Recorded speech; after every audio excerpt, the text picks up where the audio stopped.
మీనము వారికి మీకు 5 గ్రహాల మార్పు. రాశిలో ఉండే శని వక్రిస్తున్నాడు. దీనివల్ల ఒక శుభవార్త ఏమిటంటే మీకు ఏలినాటి శని ప్రభావం తగ్గుతుంది. ఎప్పటి నుంచి? జూలై 27వ తేదీ నుంచి శని వక్రగతి వల్ల ప్రభావం తగ్గుతుంది. కాబట్టి వెనక్కి వెళ్తున్నాడు. కాబట్టి ఇన్వెస్ట్మెంట్స్ చేసే విషయంలో కొంచెం లాంగ్ టర్మ్ ఇన్వెస్ట్మెంట్ చేస్తూ ఉండండి వక్రిస్తున్నందుకు.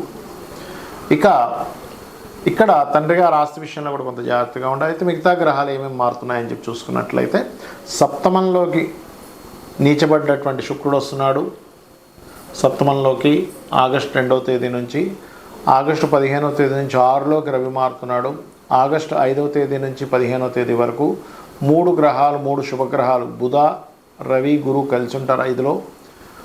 ఆగస్టు స్టార్టింగ్లో కుజుడు మారుతున్నాడు 2వ తేదీకి అలాగా. కాబట్టి ఆ వారం రోజుల పాటు అంటే కుజబుధుల యొక్క ప్రభావం 3 రోజులు కలిసినప్పుడు వారం రోజుల పాటు దాని ప్రభావం ఉంటుంది. మరి దీనివల్ల కలిగే ఫలితాలు ఏమిటి? ఏ దేవతారాధన చేయాలి, ఎటువంటి విషయాల పట్ల మీరు జాగ్రత్త వహించాలి అనేటువంటి అంశాలు చెప్తుంది. నేనైనప్పటికీ చెప్పిస్తుంది సాక్షాత్ లలిత అమ్మవారిగా భావిస్తూ ఆ లలితాంబిక అమ్మవారి యొక్క అనుగ్రహం మీకు పరిపూర్ణంగా కలగాలని మనస్ఫూర్తిగా కోరుకుంటూ, ఇక్కడ గమనించినట్లయితే ఎప్పుడైతే ఈ కుజుడు వెళ్ళి బుధుడితో కలుస్తున్నాడో మొదటి వారంలో మీరు ఏదైనా వాహనం కానీ గృహం కానీ నడిపేటప్పుడు జాగ్రత్తగా ఉండండి. పంట పొలాల్లో పంట సంబంధించిన విషయంలో రైతులు కాస్త జాగ్రత్తగా ఉండాలి మొదటి వారంలో. అదేవిధంగా ఏదైనా ఎడ్యుకేషన్ రిలేటెడ్ సంబంధించిన కాలేజీలో జాయిన్ అయ్యేటప్పుడు అది సరైనదా కాదా కూడా చూసుకోవాలి.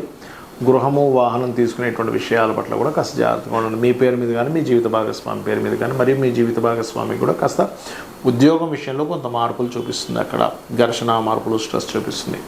కాకపోతే ఆగస్టు 5 నుంచి ఎప్పుడైతే బుధుడు మారుతాడో 5 నుంచి 15 వరకు సంతానం కోసం ప్రయత్నం చేసేటువంటి వారికి ఇది ఒక సువర్ణ అవకాశము, గుర్తుపెట్టుకోండి. అదేవిధంగా రవి 6లోకి వెళ్తున్నందుకు కొంచెం తండ్రితో తెలియించిన ఎడబాట్లు, తండ్రి మూలంగా కొంత స్ట్రెస్, గవర్నమెంట్ జాబ్ చేసేటువంటి వారికి కొన్ని మార్పులు అనేటువంటివి చూపిస్తున్నాయి ఆగస్టు 15 నుంచి 1 నెల రోజుల పాటు.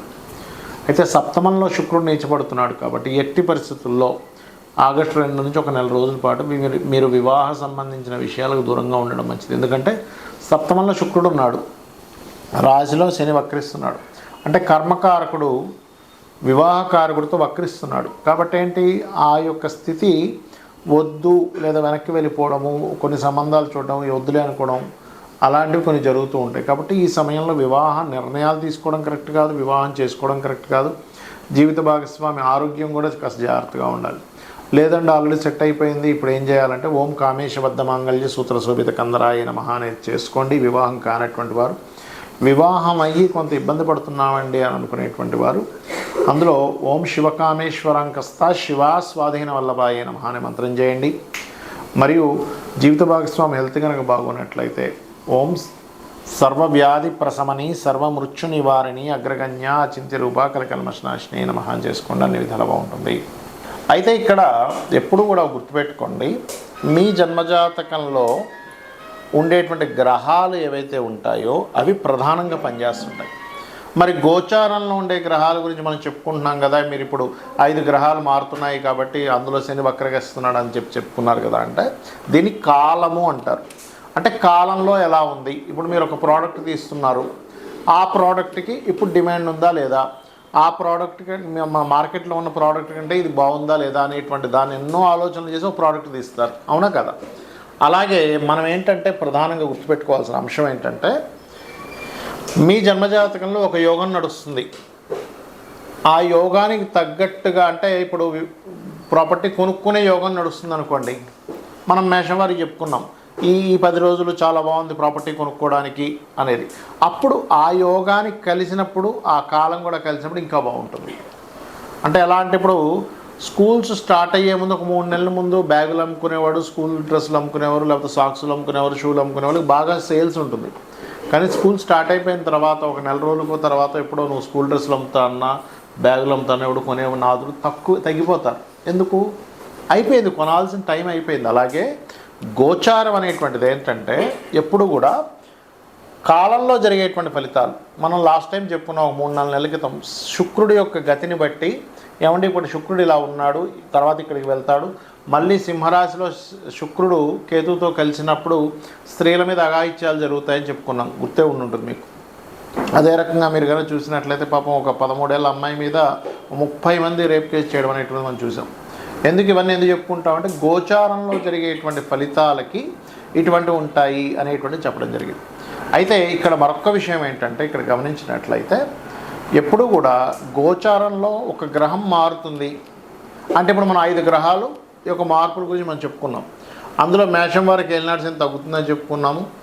కానీ ఇక్కడ ఈ మకరం వారికి మరలా ఏలినాటి శని ప్రభావం వస్తుంది. అలాంటప్పుడు ఏం చేయాలి? వీళ్ళు శని గ్రహం దగ్గర దీపారాధన చేసుకుంటే సరిపోతుంది. దాని గురించి అంతే ఓ కంగారు పడిపోయి ఏదో అయిపోతుంది, నా గ్రహం మారిపోతుందంటే ఏదో కొంపలు మునిగిపోతుంది అన్నంత అవసరం లేదు.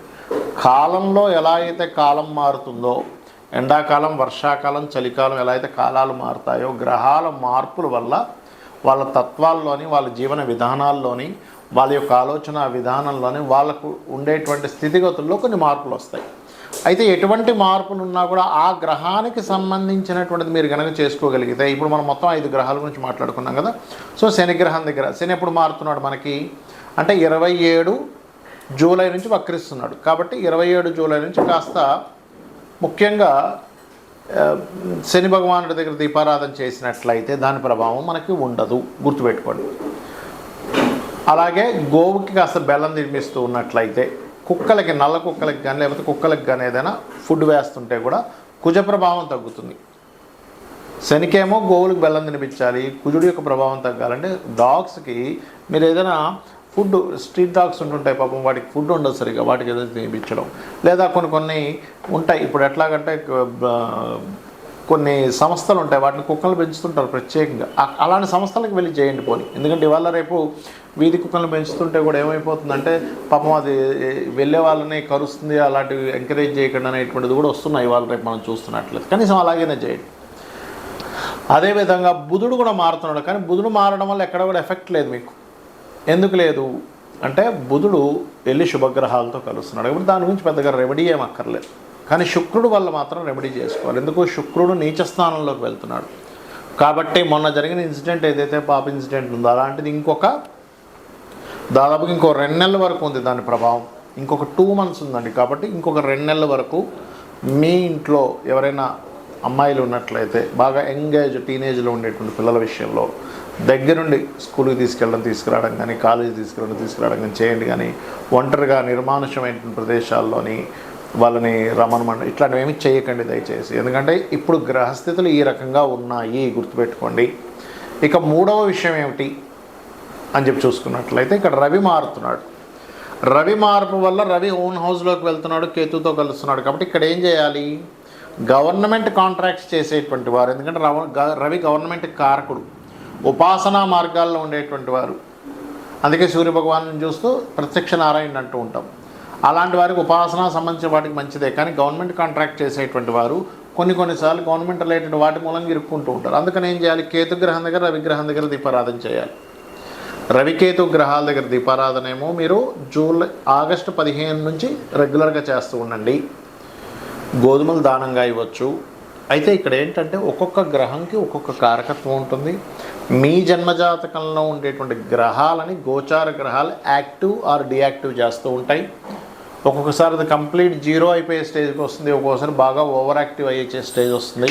దాన్ని మనం అర్థం చేసుకోగలగాలి. ఇక్కడ నీచ స్థానంలోకి వెళ్ళేటువంటి శుక్రుడి మీద కుజుడు దృష్టి ఉంది. నెక్స్ట్ అంటే మిథునంలో ఉండేటువంటి కుజుడు కన్యలో ఉండేటువంటి శుక్రుడిని వీక్షిస్తాడు. కాబట్టి ఖచ్చితంగా జాగ్రత్త వహించాలి. స్త్రీల విషయంలో, వాహనం మీద వెళ్ళేటువంటి విషయాల్లో కూడా చాలా జాగ్రత్తగా ఉండాలి. ఇది చేసుకుంటూ అమ్మవారి ఆరాధన చేసుకోండి. మీ గ్రహస్థితి ఎలా ఉన్నా నిత్యం లలిత చదువుకోవడము ఇలా చేసుకోండి, అన్ని విధాలు మీకు బాగుంటుంది.